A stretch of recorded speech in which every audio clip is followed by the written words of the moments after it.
Do you know what the gospel is? We call the good news message of Jesus Christ giving his life on the cross the gospel.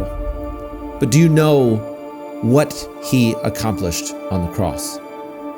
Many think that they do, but I believe that we've missed a huge part of what the Bible calls the gospel. And today we're going to answer that question.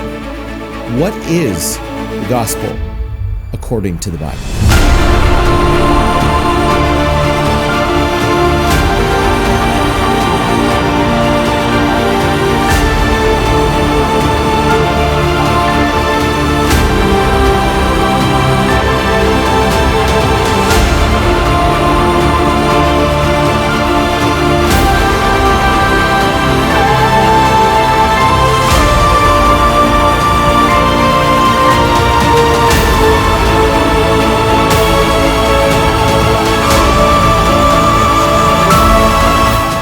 Faith has made you well.